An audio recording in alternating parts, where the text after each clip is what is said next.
Hello, in this lecture we're going to continue our discussion of using supply and demand. We're on chapter 5.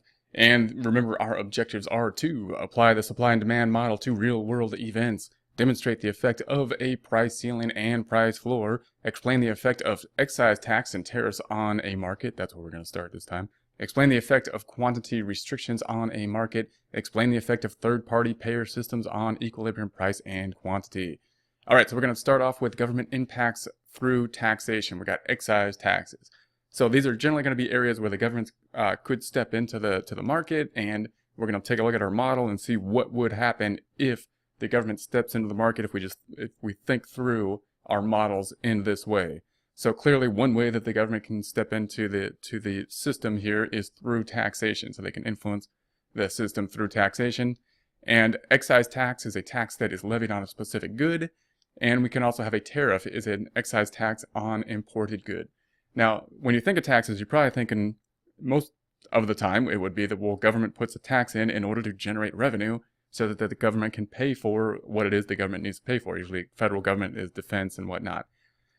Now, there could be other reasons to put in a tax too, however. A tariff and an excise tax are types of things that are usually designed in order to help the local producers. So if we're in the U.S., in order to help the U.S. companies in terms of competing with companies from other countries, that's what these taxes are geared towards. They're not generally geared towards just revenue. They're geared towards helping the local companies, the U.S. companies, if we're talking about U.S. companies. And how would they do that? A tariff would be something that would say imports. If we have an import coming in, we would tax the import, and in so doing, we would raise the cost of the import, and that means that the people that are importing would have to compete with that added cost, whereas the production within the U.S. in this case would not have to pay the tariff, and therefore would have an advantage and be able to compete more easily. Now, there's usually a problem with that. Many people would say that tariffs have backfired a lot of times because what happens is when we make a tariff, then the other country is going to make a tariff against our exports, and we're going to restrict trade. So rather than competing with other countries on a free market exchange, what we're doing is isolating ourselves, and we tend to get in a trade war if that happens, and the countries tend to isolate. That's not good because we know that trade is good. Trade is what's going to help us to generate and produce more than we would otherwise, and therefore help us to consume more. Also, when we think about this, we also have to think of the producer side of it as well as the consumer side of it. When we think of a tariff, if we set up a tariff up against imports into our country, then that means that the consumer is going to be paying a higher price. Why? Because the importers cannot import anymore, or else they'd have to import with the tax in place, which means they'd have to charge a higher price, or the local production, the companies in the U.S. would be producing, and they don't really have an incentive anymore to produce at a price to be efficient enough to produce at a price that would compete with the import without the tariff. They're not going to charge a price. They don't have an incentive really to lower their price. So that means that the consumer, whether they're buying the import or the local production, is generally going to be paying more. The result of taxes and tariffs is an increase in equilibrium price and a reduction in equilibrium quantity. So if we take a look at this example, this is a luxury boat. Government imposes a $10,000 luxury tax on the supplier. So in this case, the government said, we're going to put a specific tax on a specific thing, of those being luxury boats. Why would they do that? The rationale there would most likely be that luxury boats are only purchased by well-off individuals, and therefore well-off individuals are able to pay for that. So we should be able to, we can tax this luxury item, and it would be taxing the upper income individuals. So that would be the rationale. So what would happen if we did that? We would say the supply curve shifts by the amount of the tax. So that means that the suppliers now have to take into account that tax. So that means that at the same price we were producing out here, if we were to remain at that same price, we would then see the production go down because, of course, now we're eating into the profits of the production. Then if we looked at the long run, what would happen between the supply and demand, the new equilibrium would, of course, be here. And that would mean that the price of the boats are going to go up. Notice they didn't go up by the 10,000. They went up by less than the 10,000 in this case because of the supply and demand but they are going to increase. And of course, the production of luxury boats would then go down.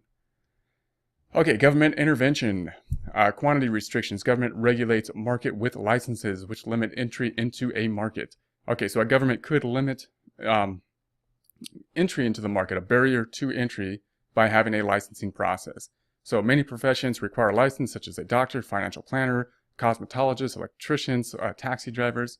And you might ask, well, why would we have a licensing process? What is going to happen from a licensing process is we're going to restrict the people that can do these types of services.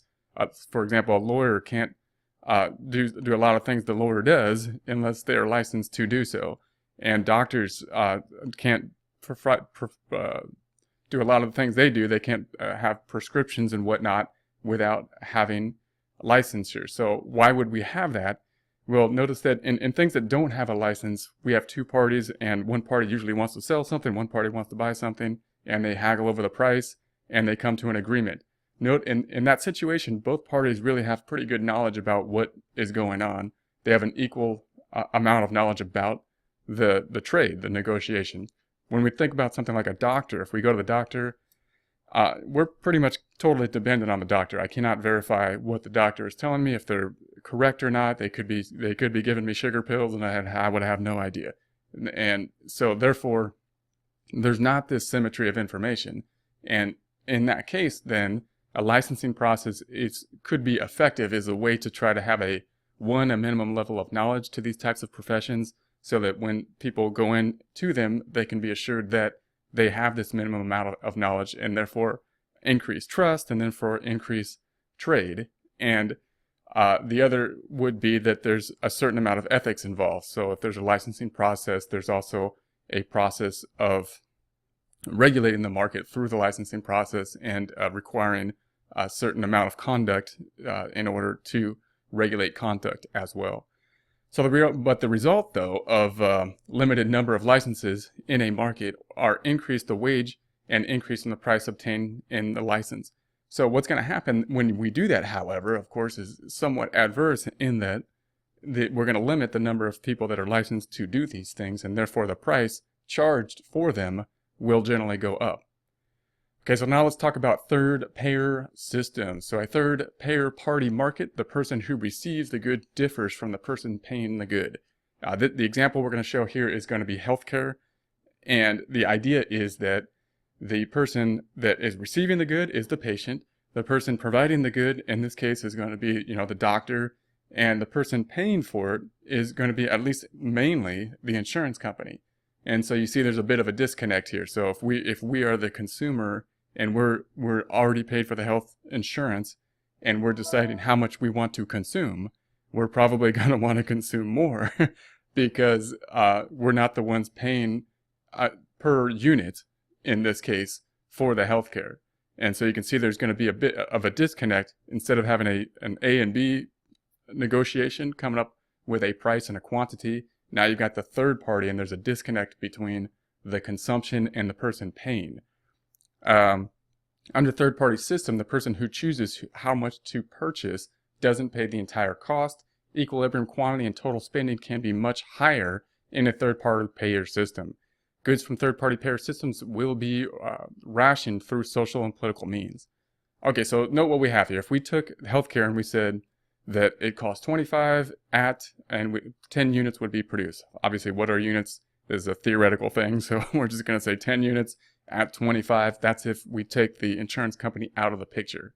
Now, if we put in and say that with a copayment, we're going to have a $5 copayment. So now that when we go to the doctor, we only have to pay $5 as the copayment. The rest is going to be covered by the insurance company. Well, if that's the case, if we go in, it's going to cost us $5. We're not going to demand 10 units in this case anymore. It costs us less. And we know when things cost less, we're going to want more. And therefore, we're going to say that now the amount demanded is 18 units. So if we look at the 18 unit demand that we're going to have, and then we go to the healthcare providers and say, okay, at 18 units, what's the price going to be? And we move up to their supply curve and we say, well, it's no longer 25, it's now at 45. Sellers require 45 per unit for the quantity. So you can see how this can escalate and can kind of have a upward pushing effect on the price, and total expenditures for 18 units of healthcare are greater than when the consumer pays the entire cost. So that's one of the things that could be part of the reasons that healthcare continues to increase. Now, there's other issues involved as well, and we don't want to, simplify this to a point where it's too simplified, because obviously there's going to be arguments that are going to go in, and at this point, it might be that people are avoiding healthcare in order to avoid the cost, and it could be that we want people to go into preemptive care. We want people to go in and find things out before it gets too bad beyond curing, because if they come in early, then it's possible the thing can be cured. And if they don't come in early, then it's possible that the thing will drag on for a long time, because now it's going to be a lot more costly if it's not caught early. So there are arguments, even from a cost basis, that increasing the amount of visits to the doctor to be more regular and not having this pressure of people not going to the doctor could actually save costs in the long run, because of the fact of this preemptive care. So anyways, there's a lot of other factors within the healthcare system, but this is one of the ideas that could be pushing up the price, and it's one of the things that should be considered when we think about the solutions to our healthcare problem and our increased prices within healthcare.